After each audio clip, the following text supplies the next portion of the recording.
de ser a veces un poco etnocéntricos, es decir, de si estamos imponiendo una serie de valores propios de una cultura, en este caso la cristiana. Creo que obviamente cuando hablamos de derechos humanos, cuando hablamos de moral, la cuestión de la religión surge de manera muy natural, porque al fin y al cabo la base de las civilizaciones, de las culturas, tiene un carácter religioso, aunque no se explica solamente en la religión. Pero por ello nos parecía suficientemente importante dedicarle tiempo a hablar de algo tan concreto como la persecución religiosa, que a su vez ha de ver con los derechos y las libertades de expresión o de confesión. Hay una viñeta de Mafalda que a mí me gusta especialmente, en la que aparece hablando a la bola del mundo y le dice: esos derechos humanos a respetarlos, no hagamos como con los 10 mandamientos.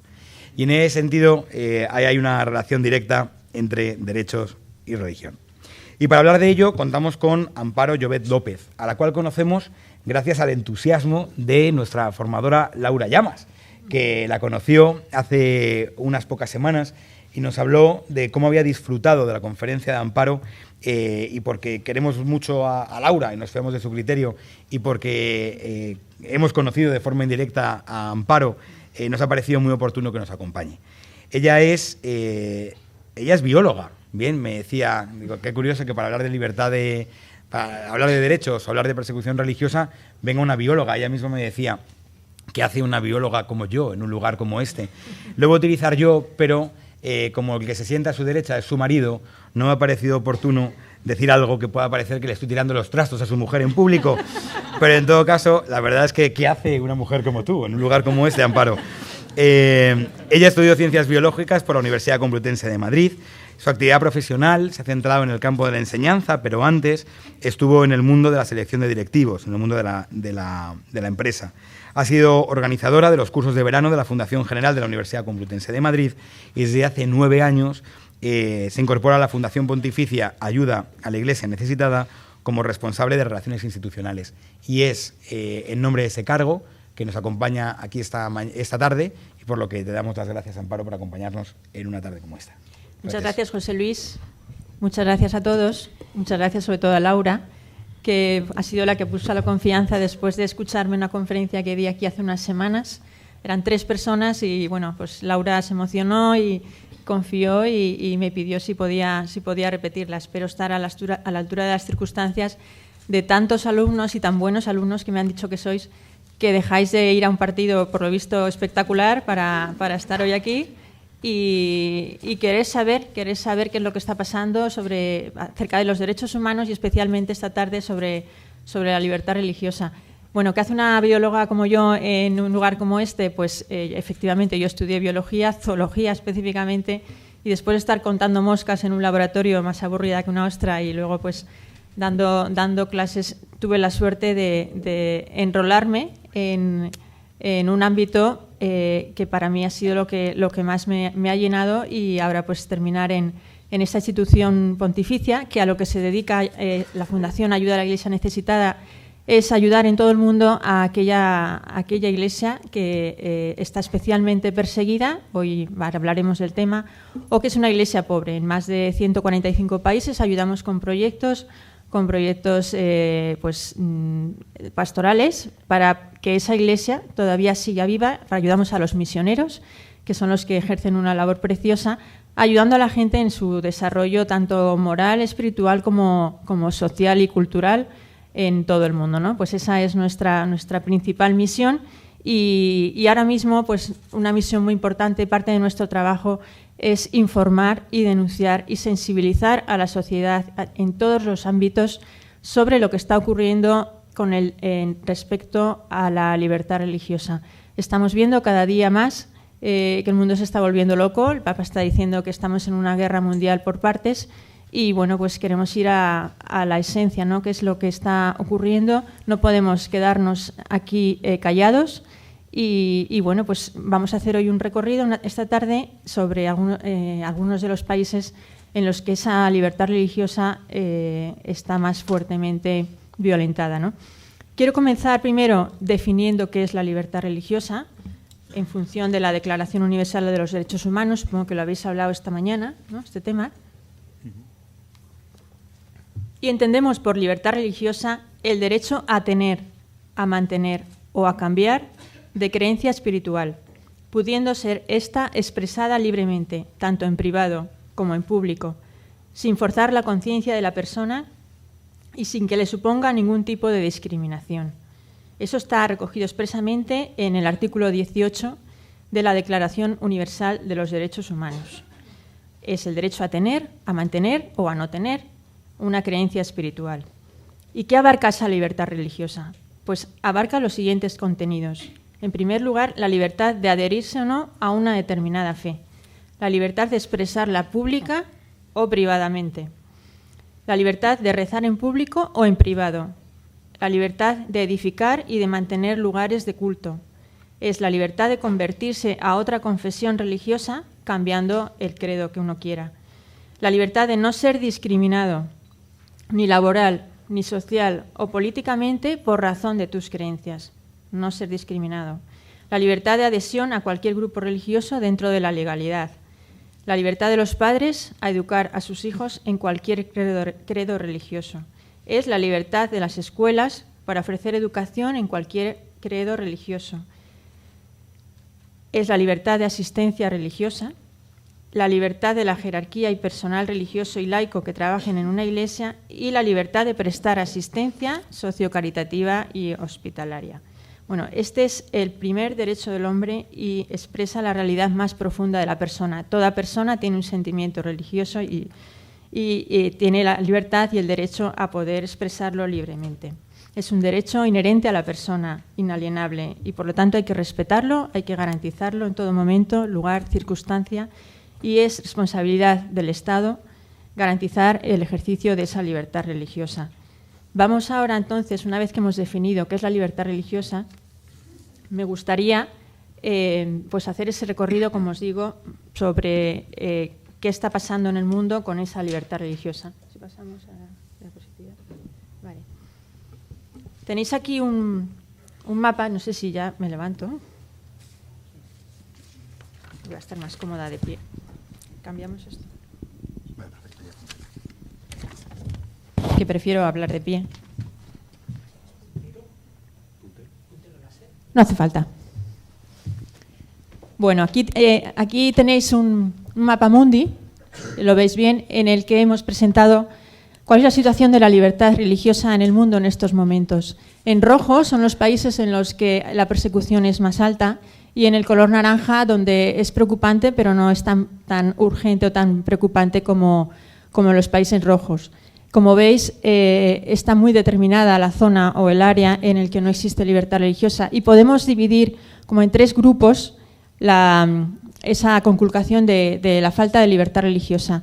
En primer lugar, no hay libertad religiosa o cada vez hay menos libertad religiosa en aquellos países donde existe un fundamentalismo islamista radical, como estamos viendo que está ocurriendo en Irak, en Siria o en Pakistán, o en Libia o en Nigeria. Después tenemos otro segundo grupo, que son aquellos países en los que no existe ningún otro tipo de libertad religiosa. Son países, por ejemplo, donde existe el comunismo, como podemos ver en China, en Yemen, en Eritrea, por ejemplo, o en Somalia. Y hay otro tercer grupo de países en los que tampoco existe, o la libertad religiosa es más vulnerada, que es aquellos en los que existen unas minorías, por ejemplo, hindúes, que son irradicales, ¿no? Como es el caso de la India y también hemos visto en Bangladesh o en Malasia. Vamos en este mapa mundi, como luego hablaremos de lo que está ocurriendo en Irak y en Siria, es importante saber qué está ocurriendo en el mundo del Islam. Aquí veis cuáles son los países mayoritariamente islámicos. En verde oscuro, donde pone 100% verde, son aquellos países sunitas y en rojo los que son chiitas. Lo que está ocurriendo ahora mismo es una guerra dentro del Islam entre chiitas y sunitas. Yo no me voy a parar a hablar del tema, pero bueno, supongo que muchos conocéis las dos diferencias.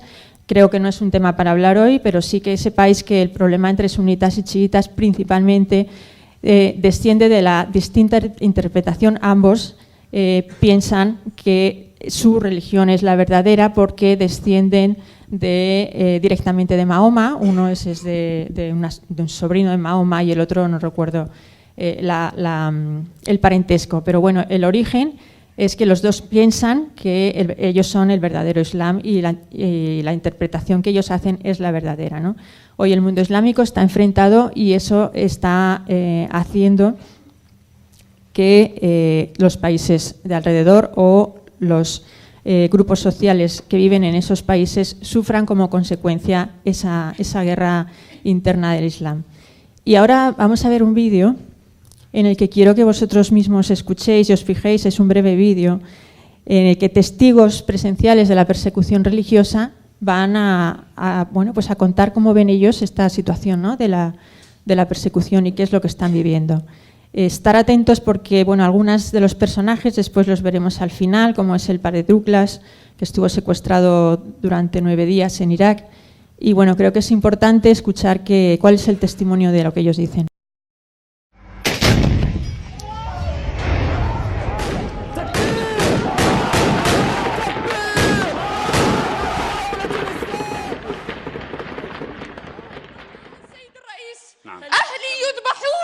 أهلي يذبحون كما ذبح كل العراقيين.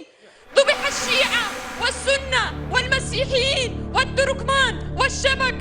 72 حملة إبادة جماعية على اليزيديين والآن تكرر في قرن 21. نساؤنا تسبى كجاريات وتباع في سوق الرق.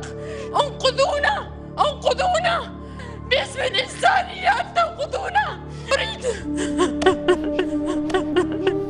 I think the biggest disease in our society is the people doesn't have immunity. Everything becomes normal. Slaughtering people, cutting the heads of people.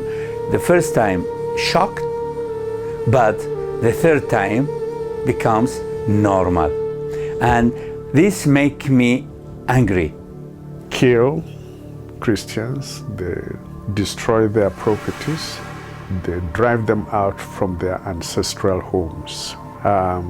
They ask some to convert to Islam, and those who refuse to convert either killed or sometimes driven away from their ancestral home. This must be known by everybody in the world, because the honor of humanity is dirty now with those who are making this kind of act. It's not as if Christians did something to provoke anyone.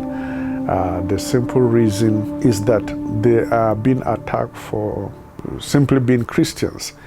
La protection de la dignité du droit est sortie quand même fondée sur ce qui est venu dans la Bible. Il y a quelque chose de très profond qui est cette vie chrétienne incompréhensible à tous. And the whole intention which the attackers have never hidden. They have said the attacks are not motivated by any sentiments but religious sentiments. When we face this challenge, we have to think really what's important in life. It's not just belonging and positions, it's who you are, a dignified Christian. That's most important. Au moment où on vit et on meurt de toute façon, mais on vit pour quelque chose et on meurt pour quelque chose. Whenever there is a persecuted Christians, there is a strong church, because the persecution is just saying what a valuable treasure we have. This is the time to stand firm, to be courageous, and to profess our faith with more commitment and zeal than we have done in the past. Nobody denied Jesus. A girl of 7 years, she said, I'll never deny Jesus, never. Just leaving their villages and cities and their properties and not to convert to Islam and not to accept paying the jizya, it's the first sign that they have faith, because they refuse to leave Christ and they refuse to pay al-jizya because they would like to be Christians with dignity. Quand je les voyais dans cette possibilité de questionnement, pourquoi eux, et dans la possibilité de croire que voilà, les saints sont là, c'est des martyrs. Mais le martyr a fait toujours cette semence de l'Église. I think our Iraqi Christians are better than the apostles, because when Jesus was crucified, all the apostles went, and their chief, St. Peter, he denied Jesus. But our Christians, I think they were stronger than him. We are proud. Afraid, yes, Daesh is just 40 kilometers from where I live. But even if they will come, now I am ready. Now I am ready, and I do believe that my people also have given me the strength that we should be ready anytime. But to see that by being attacked the way in which we are doing, they are all indications and pointers to the fact that we are living the faith and doing our best to live the faith, and it is on account of that the church is being attacked. La souffrance a affaire avec la mission chrétienne, et je voudrais bien que tous les chrétiens se sentent que leur souffrance ne va pas être considérée comme rien. And also what I admire is being a Catholic. Being a Catholic is really giving us the strength that when we know that so many Catholics and Christians are praying for us, supporting us.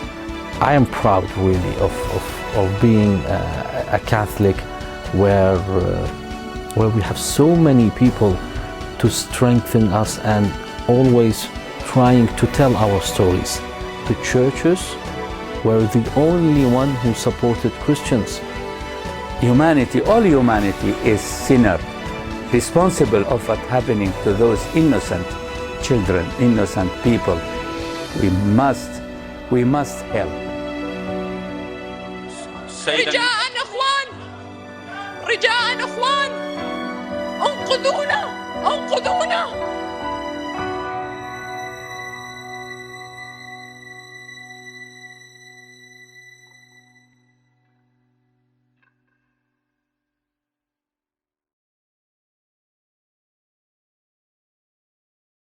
Habéis escuchado algunos testimonios de lo que está ocurriendo hoy en día en algunos países. Luego volveremos a analizar lo que está ocurriendo en Oriente Medio.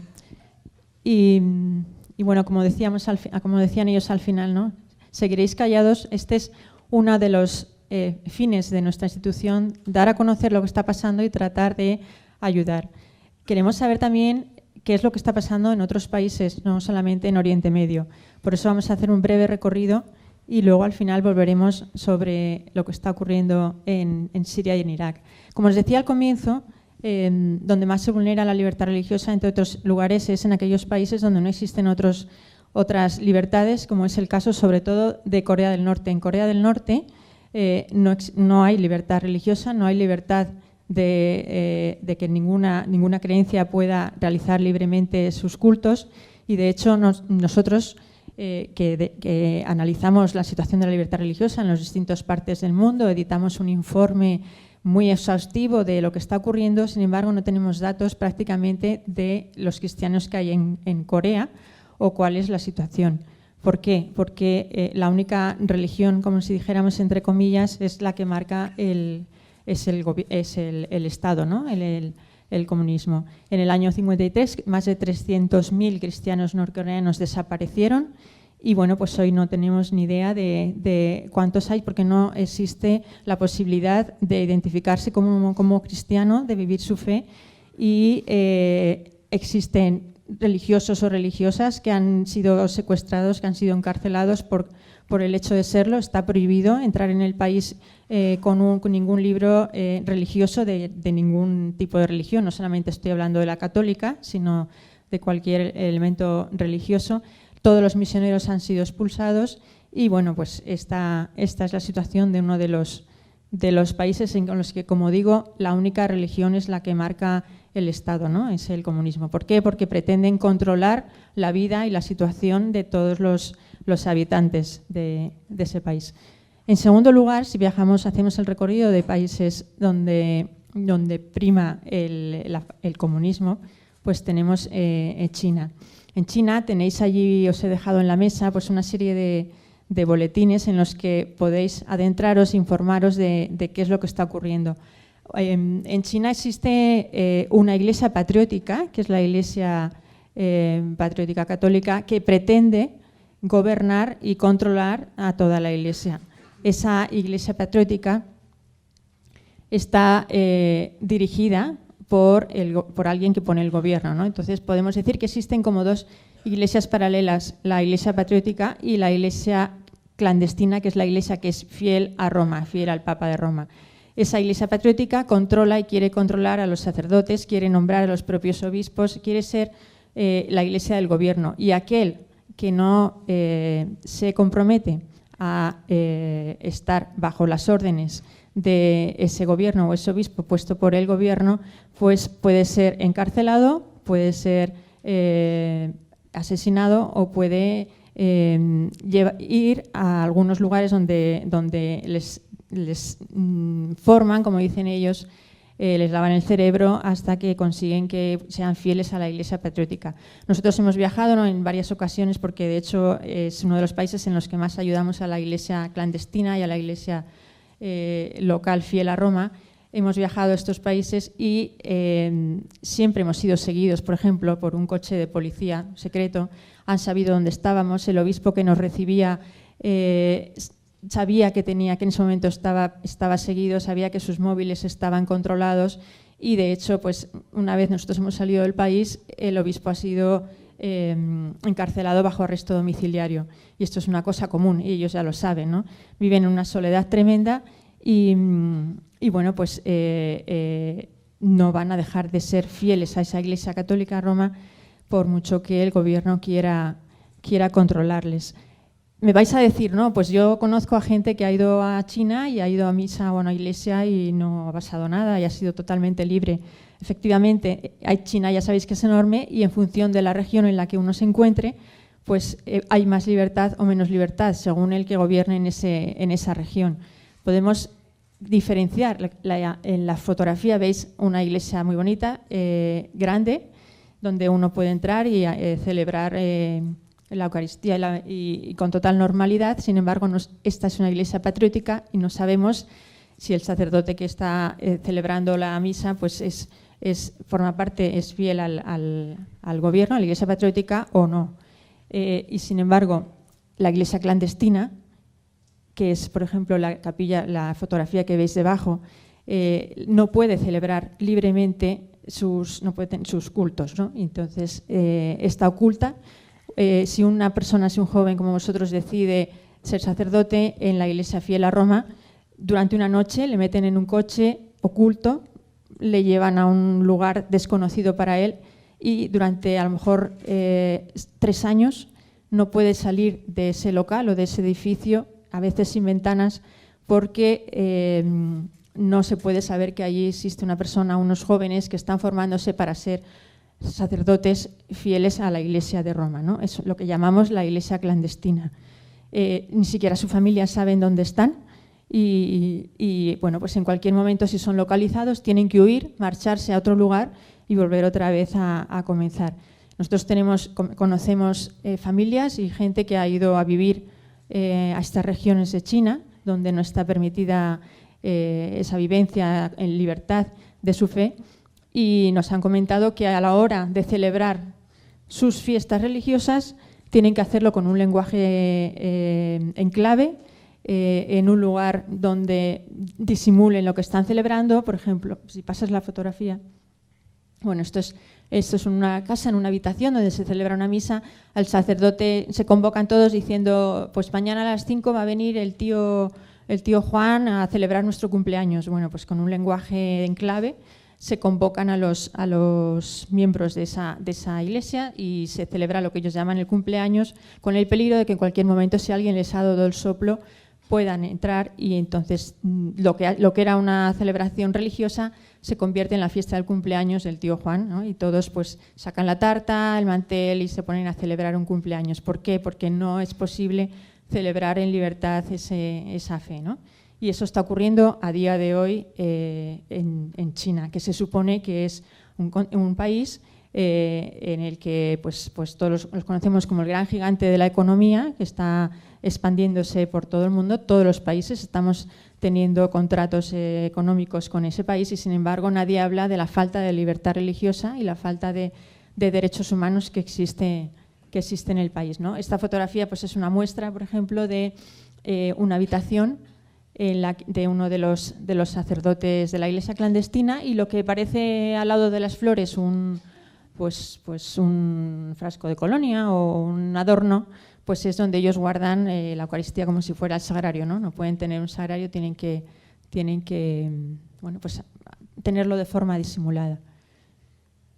Aquí pues lo mismo, veis las circunstancias en las que vive un sacerdote o incluso un obispo fiel a la Iglesia de Roma, que está siempre siendo vigilado, pues es una iglesia muy pobre, son gente muy pobre, no reciben ayuda de ningún tipo y bueno, comen, duermen y viven en una habitación sin ningún tipo de recursos económicos. Este es el Monseñor Dixian, es un obispo que vais a ver ahora a continuación en un vídeo. Estuvo 30 años encarcelado, en los últimos años bajo arresto domiciliario, por el simple hecho de pertenecer a la Iglesia Católica, y falleció en el 2007. El gobierno no dejó ni siquiera que se celebrara su funeral por miedo a que sus feligreses pues, pudieran organizar alguna revuelta. O sea, el problema que tiene aquí el gobierno con los cristianos es que tiene miedo de que los feligreses pues se conviertan en una revuelta en contra del gobierno. Ese es el problema que subsiste, ¿no?, en esa falta de libertad religiosa. Vamos a ver un día a la semana en los últimos años de espera. Bueno, aquí, en los últimos años de encarcelamiento, al obispo le dejaban salir una vez a la semana, los viernes, al balcón, para bendecir a los feligreses que podían estar abajo en la calle.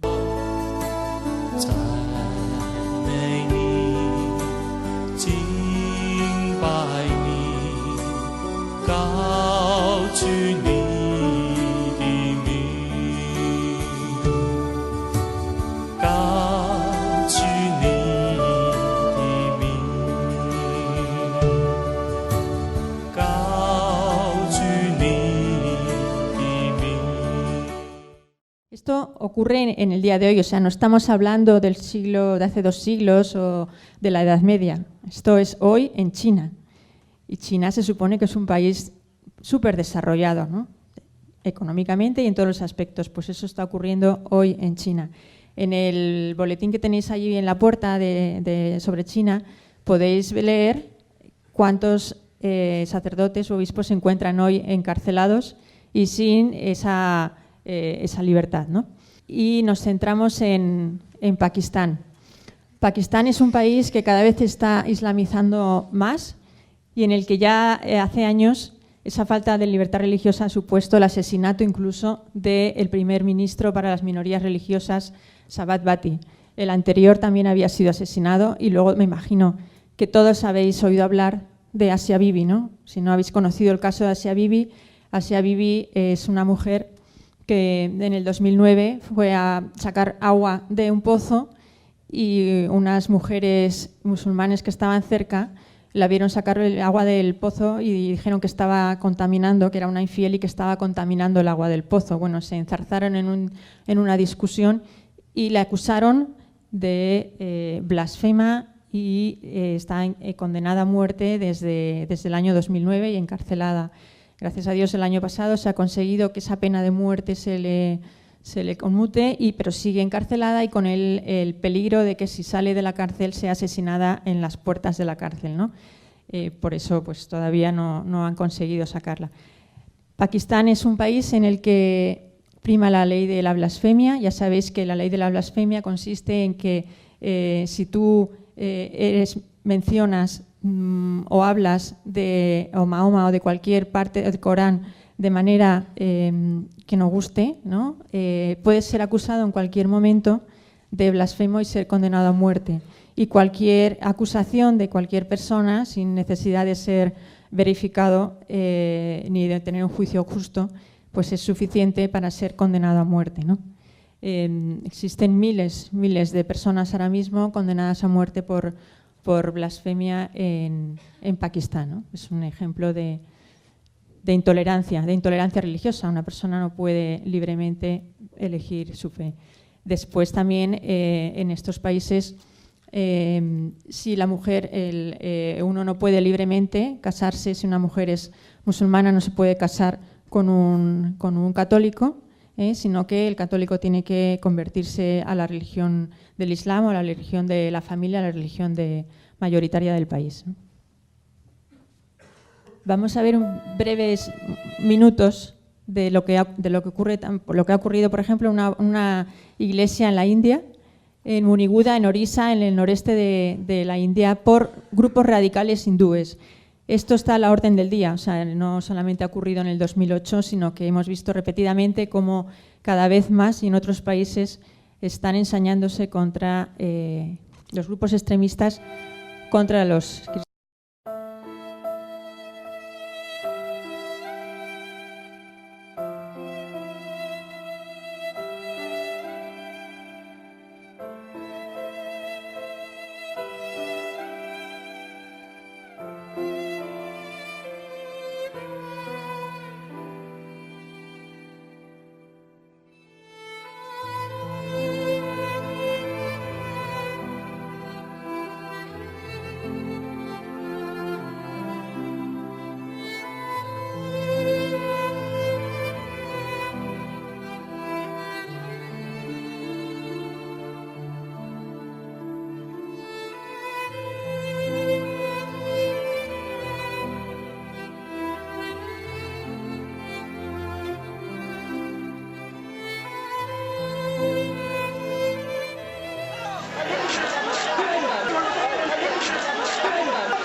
¿Conoce algo de Eritrea? ¿Ha estado en Eritrea alguna vez?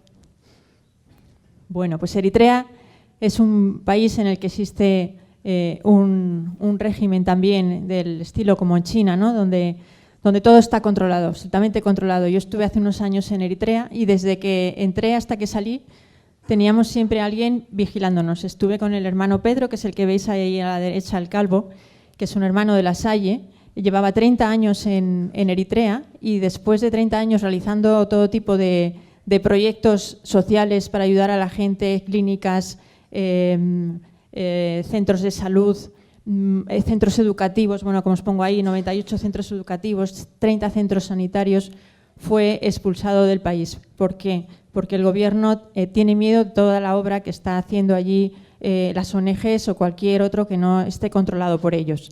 Desde hace años solamente hay 4 iglesias, 4 realidades o religiones que son permitidas en el país, como es la evangélica, los católicos, el islam y los ortodoxos, y sin embargo el obispo ortodoxo, por ejemplo, está bajo arresto domiciliario. Todos los religiosos y todas las monjas, los curas, tienen obligación, igual que todos los jóvenes, chicos y chicas, de hacer el servicio militar. Cuando terminan la escuela o a veces sin terminarlo, tienen que irse al servicio militar y nunca van a saber cuándo van a terminar. Entonces, ¿qué pasa en este país? Los jóvenes están huyendo, están siendo, yo los he visto, suben a los autobuses para poder salir del país porque no tienen ningún futuro más que hacer el servicio militar, y aquel que es detenido huyendo del país es encarcelado y nunca dicen que el país está lleno de gulags porque no existe libertad. Ni libertad para realizar un trabajo determinado o tener una religión determinada.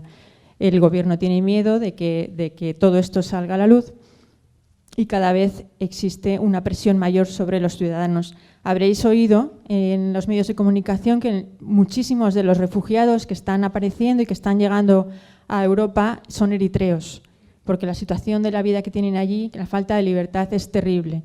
Entonces, es el propio gobierno el que bajo esa presión está haciendo que la gente no pueda vivir y quieran huir de su país. Bueno, y entre otros que están presionados, pues son, como digo, las religiones, y entre ellas la Iglesia Católica, que es la que tiene mayor voz allí y, por lo tanto, bueno, puede seguir ejerciendo un poquito su labor, aunque, como os digo, han sido expulsados la mayoría de los misioneros de este país.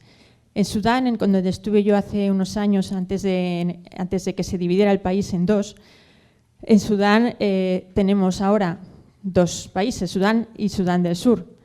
Sudán, en el norte, es un país que cada vez desde que se ha dividido, se ha separado de Sudán del Sur, está islamizándose cada vez más.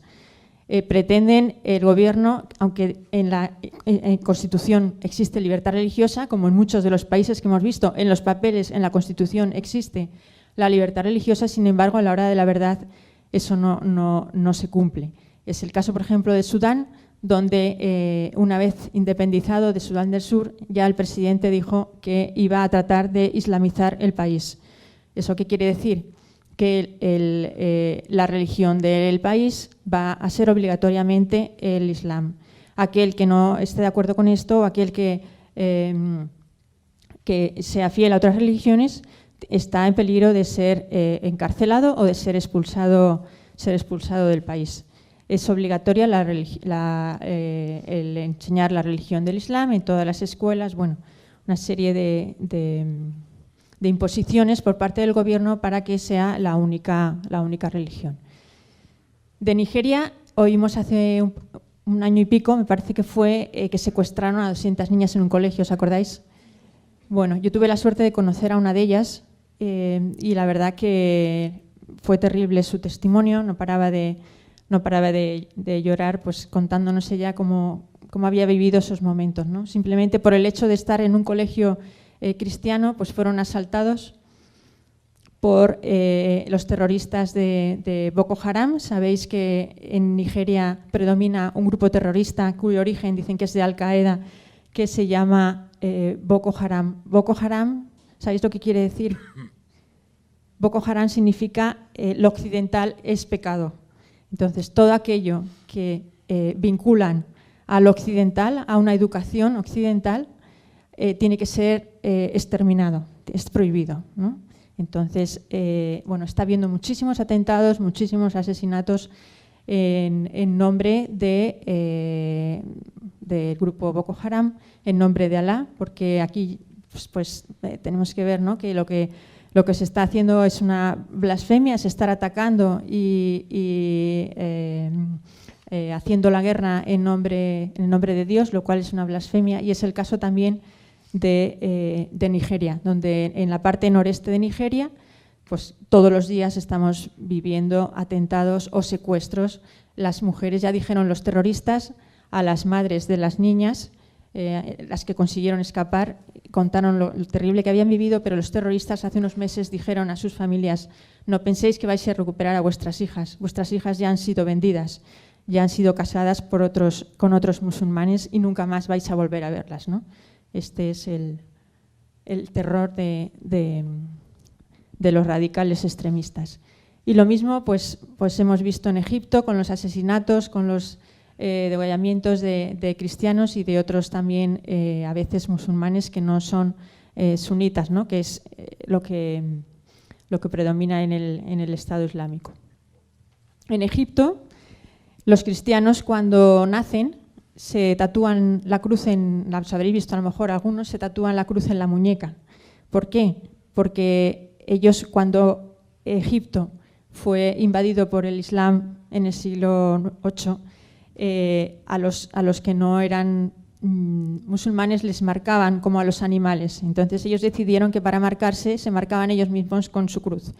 Entonces la cruz de los coptos, que son los originarios de allí, y desde que nacen ya están marcados, con lo cual se sabe, incluso por sus nombres, que son cristianos. Ellos, según la normativa en el gobierno, no tienen los mismos derechos que cualquier otro ciudadano. Un cristiano no tiene derecho, por ejemplo, por el hecho de serlo, a ser funcionario del Estado. No tiene derecho a ser profesor de universidad, por ejemplo. O sea, hay muchos puestos que están vetados a los cristianos. Ha habido durante estos últimos años muchos atentados contra tiendas, por ejemplo, que son regidas por cristianos. Incluso, pues, simplemente por el nombre que tienen se les puede identificar y han sido muchas veces perseguidos. Yo conocí a una niña, Mary, una joven como vosotros, que estaba de Egipto, del Cairo, perseguida por su padre porque su padre quiso casarla con un musulmán y ella se negó, ¿no? Su madre es ortodoxa, ella es cristiana, y su padre pues quiso venderla y casarla con un musulmán. Ella se negó y tuvo que huir de su casa. tuvimos la suerte de que una universidad de aquí de Madrid nos pidió si podían ayudar o becar a alguien, a alguna joven o alguien que estuviera en peligro en algún lugar del mundo, y aquí en la universidad pues le becarían y le darían los estudios que ella quisiera. Y en ese momento pues habíamos viajado a Egipto, conocíamos el caso y tratamos de que Mary viniera a Madrid, ¿no? Mary estuvo 2 años estudiando en una universidad aquí en Madrid.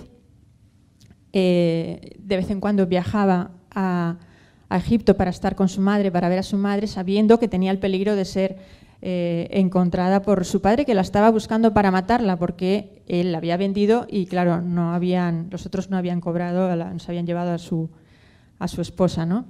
Yo le pregunté en una ocasión a Mary y le dije: Mary, ¿no tienes miedo de volver otra vez a tu país sabiendo que estás perseguida? Era la época de las revoluciones en Egipto, de los atentados, de todo esto, ¿no? Digo, ¿no tienes miedo? Digo, porque además a vosotros es que se os identifica. O sea, que una persona, cuando vas en un autobús en Egipto, pues los que van cogidos del autobús es que enseguida se ven entre ellos, ¿no? Y pues se reconocen los mismos cristianos. Y yo le dije: ¿no tienes miedo, Mary, de que te pase algo cuando vuelvas a tu país, a Egipto? Y me dijo: Amparo, claro que tengo miedo. Dice: pero tengo mucho más miedo a no ser capaz de dar mi vida cuando llegue el momento porque quieran asesinarme y yo no sea capaz de dar la vida porque soy cristiana. Dice: mi principal miedo es ese, no estar a la altura de las circunstancias. Esto lo decía una joven de 20 años, ¿no? Ya tenía miedo no tanto de ser asesinada o secuestrada, sino de no ser capaz de dar su vida si le hacían apostatar. Pues es un ejemplo para nosotros. Otro caso muy interesante fue el de Ayman Nabil, este chico cuya foto lo muestra su madre en el colegio, en octubre del 2011, o sea que no estamos hablando de la Edad Media, como digo, sino que de estos días. En clase, la profesora le obligaron a quitarse el crucifijo que llevaba, no recuerdo si era colgado de la cruz o del cuello, y él se negó. El joven se negó y, bueno, pues entre sus compañeros alumnos y la profesora empezaron a golpearle y al cabo de unos días murió de todas las heridas que le habían producido, simplemente porque no se había quitado la cruz, ¿no? No había apostatado, ¿no? Bueno, pues son algunos de los ejemplos. Y ahora viajamos a Oriente Medio. Esto ya conocéis vosotros mucho de lo que está ocurriendo en Oriente Medio y tampoco nos vamos a adentrar más que lo fundamental. ¿Qué está ocurriendo? Sabéis que desde agosto del 2007 el Daesh, o un grupo terrorista que se llama ISIS o como queráis, Estado Islámico, el Daesh, entra en Irak, en Mosul, y de la noche a la mañana lanza un bando por el que da 3 mandatos a todos los ciudadanos. Primero, 3 opciones: os convertís al Islam. Segundo, pagáis la jizya, que es un impuesto revolucionario. O tercero, os matamos. Entonces, de la noche a la mañana, entran por la noche y se da ese aviso, marcan en las casas, bueno, pasa un poco más. No, bueno, espera, vete para atrás, sí. Marcan en las casas de aquellos que son cristianos y les lanzan esas 3 condiciones. Irak es un país que es cristiano desde sus orígenes, o sea, desde el siglo I, ¿no? Donde estaba allí Santo Tomás. Y como veis, pues es mayoría ahora mismo chiita, era mayoría chiita. Los del Estado Islámico son sunitas, acordaros, hablamos al principio de la guerra que hay entre sunitas y chiitas. Bien, tras este año, ahora luego hablaremos de ese desarrollo, lo que tenemos ahora son 4.200.000 personas desplazadas dentro de Irak y 2 millones de refugiados, 1,5 de ellos, 1,2 en Siria y casi más de medio millón en Jordania. Vamos a ver por qué. Esta fotografía es del año 2008-2009. Hasta el 2003, que fue derrotado Saddam Hussein, los cristianos en Irak más o menos podían vivir libremente su fe. porque el régimen de Saddam Hussein era laico y se permitía, bueno, pues vivir un poco en libertad y poder realizar las religiones. A partir del 2003, cuando él es derrotado y empiezan a tomar el poder los radicales, se empieza a prohibir empiezan todos los atentados a amenazar a las familias cristianas, a secuestrar a las mujeres para casarlas con islamistas. Y en el 2010 tenemos uno de los peores atentados en Bagdad, donde 52 personas son asesinadas dentro de la iglesia. Nosotros hablamos con una de las mujeres que estaba en esta iglesia, cuyo marido había sido asesinado y le preguntamos, pues, la típica pregunta que os haríamos a vosotros. Si hoy hay un atentado, por ejemplo, aquí, o en una iglesia, en vuestra iglesia, pues ¿volverías a ir a misa al siguiente domingo o te quedarías en casa?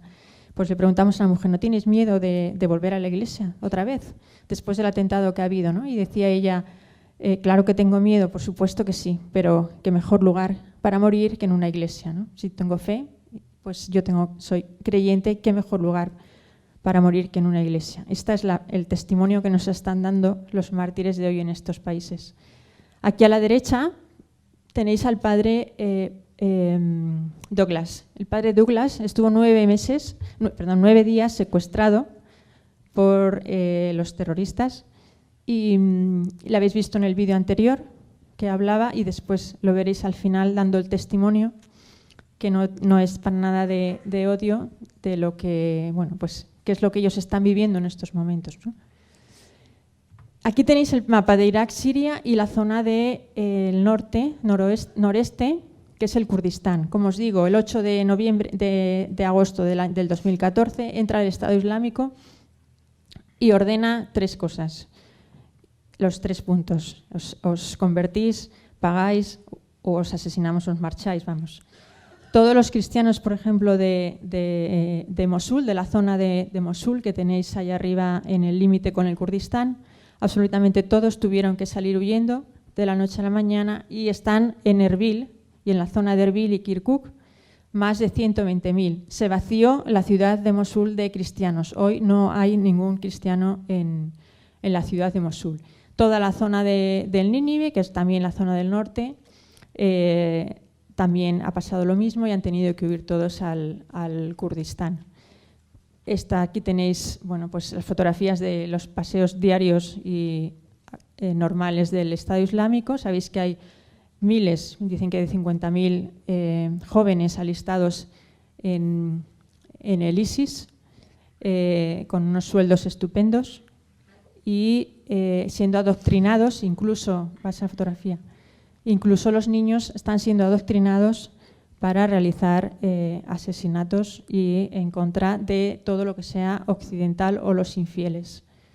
Pasa la fotografía. No solamente estamos hablando de una persecución aquí en Irak a los cristianos, sino también a los yazidíes, que son los que veíais, la parlamentaria que gritaba, y es yazidí, que son una religión que según el Islam es una religión demoníaca, sin embargo no dan culto al diablo, como ellos dicen, y también aquellos musulmanes que no son sunitas, que no están de acuerdo con lo que pretende los del ISIS, ¿no? Se han destruido miles de mezquitas también en esta zona, en Irak, de iglesias, santuarios, patrimonio de la humanidad, bueno, barbaridades que no voy a describir. Ha habido crucifixiones de cristianos, decapitaciones de niños, toda clase de salvajadas que os podáis imaginar.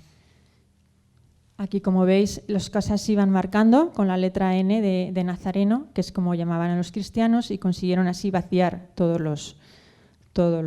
las ciudades en las que había cristianos. Para que veáis un ejemplo, de la comunidad cristiana de Mosul, en 2003 había 60.000 y hoy no queda ninguno. El cristianismo en Oriente Medio, en esta zona, está desapareciendo. Es el lugar, el primigenio donde estuvieron los primeros cristianos, y se está acabando con la existencia de los cristianos en estos lugares. Este es un ejemplo del campamento de los 120.000 cristianos que huyeron al Kurdistán y tuvieron que desplazarse con lo opuesto cuando salían amenazados por el Estado Islámico. A las mujeres les arrancaban incluso hasta los pendientes, o sea, iban saliendo, cuando salían de las casas, cogían coches, a veces les quitaban los coches y en cuanto paraban en algún lugar determinado donde se encontraban los del ISIS, a las mujeres les quitaban, como digo, los pendientes, les quitaban los coches, a madres que llevaban a sus bebés les quitaban hasta los biberones, absolutamente todo. Llegaron con lo puesto. Hoy hay más de 120.000, están en el Kurdistán en condiciones deplorables, que es donde nosotros también estamos ahí realizando nuestra labor, ayudando. Les hemos dado estas casas para que puedan vivir allí las familias. Pasaje. Y os voy a contar un caso concreto. Estos son la familia de los Hadar. La madre sostiene en sus manos un cuadro de una fotografía de su hija, Cristina. Su hija Cristina, con 5 años, cuando fueron amenazados por el ISIS, ellos son de Mosul y huyeron. Cuando iban en el autobús, antes de subirse al autobús, llegaron, como cuenta ella, llegaron unos hombres negros, vestidos de negros, y ella, que llevaba en brazos a Cristina, se la quitaron de los brazos y un hombre de negro se la llevó. No han vuelto a saber nada de la niña y sí que les han dicho algún vecino que parece ser que la han visto en Bagdad, en casa de unos musulmanes, como esclava. O sea, imaginaros una niña de 5 años que puede hacer como esclava, ¿no? Como habéis visto en el vídeo anterior, en el principio del silencio culpable, que salían unos terroristas que se reían, ¿no? Y decían, el viernes tenemos el mercado. Bueno, todos los viernes en Bagdad tienen el mercado de mujeres esclavas y ellos van a un sitio determinado y eligen. Hoy, en el siglo XXI, existe la esclavitud y estos terroristas eligen la mujer que quieren y se la llevan, ¿eh? Existe un mercado de esclavas en Irak. Y ya pues pasamos a Siria, que, bueno, pues de Siria ya conocéis todos el genocidio que está habiendo, la guerra terrible que se está librando desde hace unos años, 4 años. Parece que aquí nos hemos enterado de que hay una guerra y que hay refugiados porque aparece una niña muerta en la playa, un niño muerto en la playa, y sin embargo llevamos años y años, por lo menos, sufriendo esta guerra, miles y miles de refugiados. Aquí tenéis los datos, ¿no? Más de 200.000 muertos ahora mismo, 11 millones y medio de desplazados, 3,8 millones fuera de Siria, 5 millones y medio más de niños y 4 de cada 5 viven bajo el umbral de la pobreza. Esto es una catástrofe mundial, es un genocidio. Y sin embargo parece que aquí nos hemos enterado muy tarde y nos ha pillado como descolocados, ¿no? Aquí tenéis una imagen terrible de lo que es la huida de la guerra de los refugiados en Siria. Los cristianos allí han pasado de ser de 2 millones a no quedar más de medio millón, yo creo que hoy todavía menos.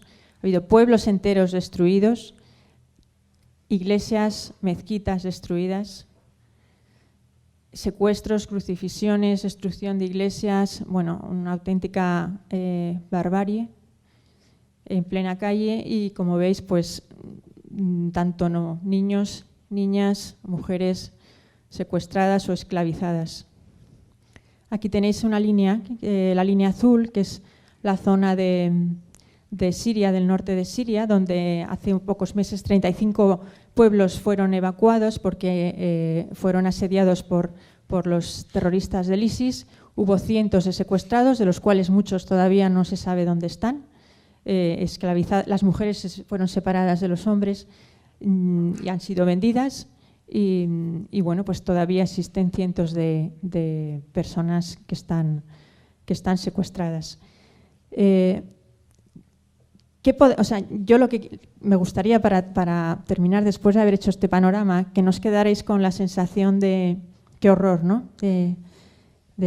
Bueno, pues en qué mundo estamos, qué es lo que está pasando, y pobres.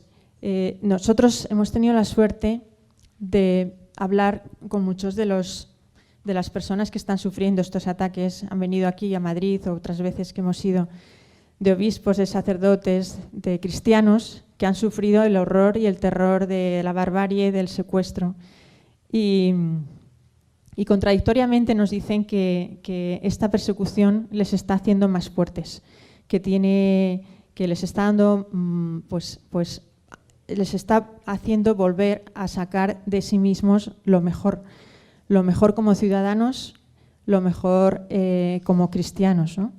¿Por qué? Me decía un sacerdote de Bagdad hace unas semanas que estuvo aquí, y decía, si algo positivo se puede sacar de todo esto, es el ejemplo que tengo yo con los jóvenes. Dice, hay muchos jóvenes que están viniendo ahora a decirme que son más felices que antes, gente de Mosul, por ejemplo, de Bagdad, de un nivel económico bueno, culto, universitarios, dice que vienen a decirme que ahora se encuentran más cerca de Dios, con más sentido en su vida, porque antes lo tenían todo, pero no tenían a Dios, y ahora no tienen nada porque son refugiados, porque han salido de su casa, les han quitado absolutamente todo, pero saben que tienen la fuerza y la compañía de Dios, ¿no? El sacerdote decía, bueno, pues estamos viendo una vuelta a los valores, un reverdecer, ¿no?, de esa humanidad que llevamos todos dentro.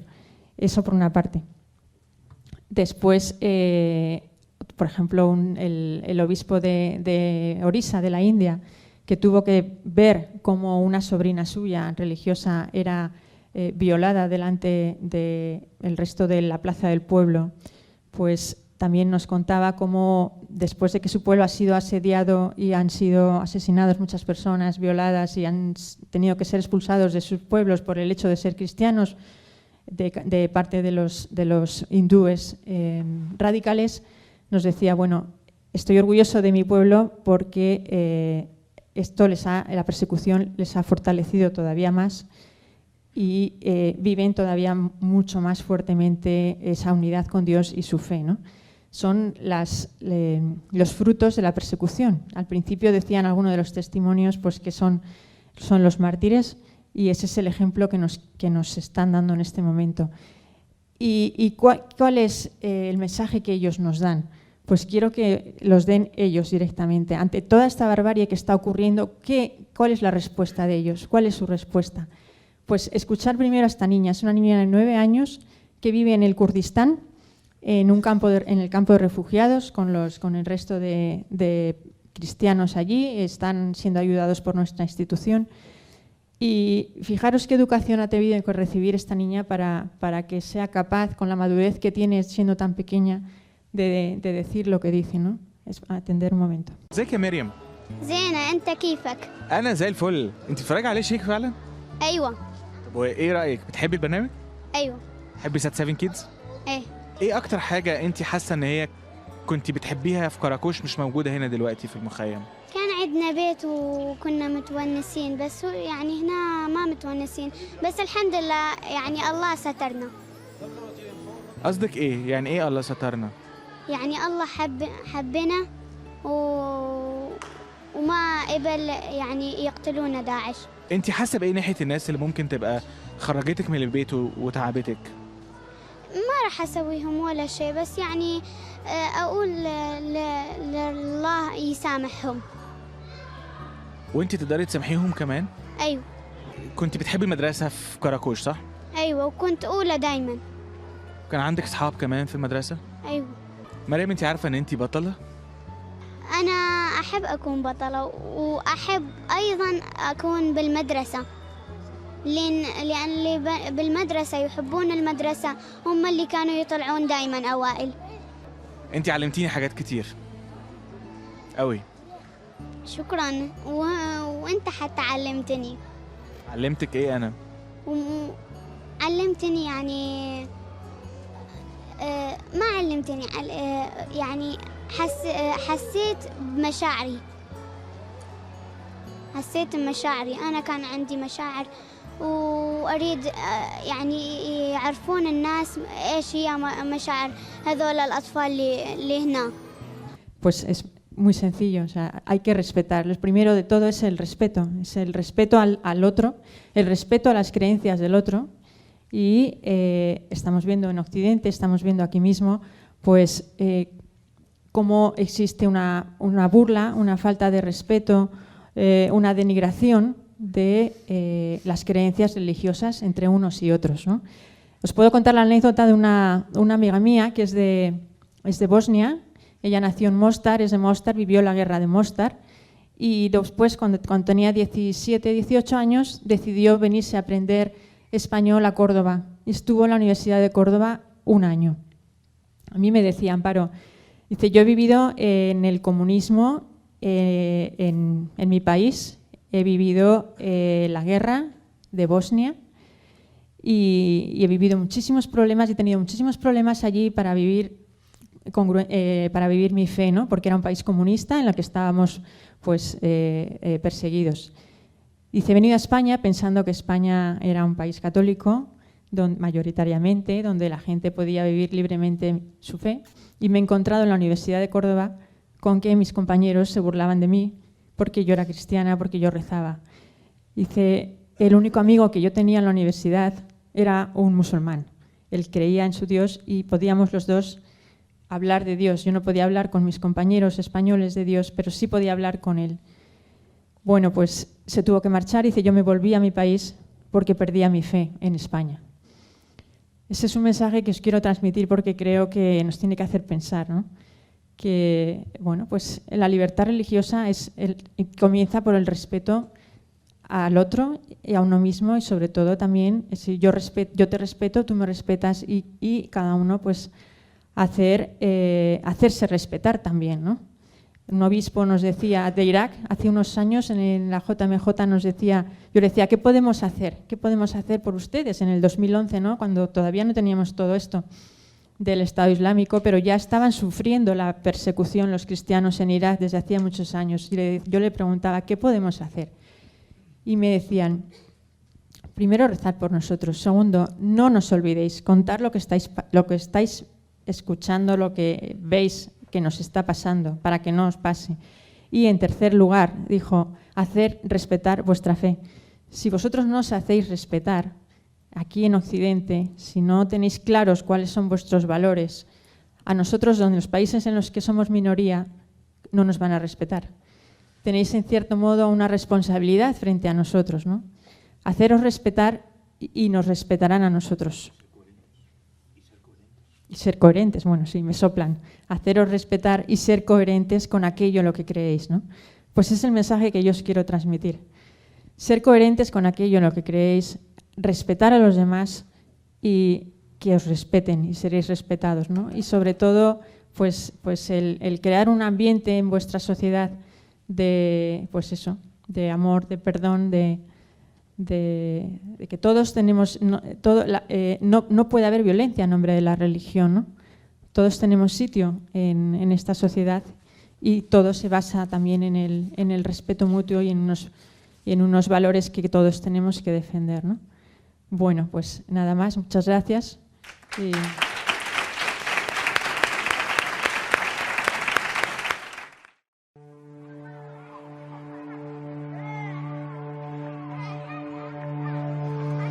It is not just the time for forgiveness. It is not the time for words. It is the time for work. I ask my Lord to not lose this opportunity. One time they blew up my church. One time they attacked me and was during the mass by 5 missiles. One time I got shot in my leg, still the bullets in my leg, the left. And I've been kidnapped for 9 days, and almost they broke my teeth, my nose. And they use all that by Allah's name. I have to forgive them. Not because I have, because it's order. But we have to forgive, because to let the grace transfer from generation to generation. If not, that means the pain and the hate will close the way to the grace of God. So still in this country, as a Christian, we still like salt and light. Doesn't matter what happened to me or to my people in my generation. But we have to take care about kids. They are the future.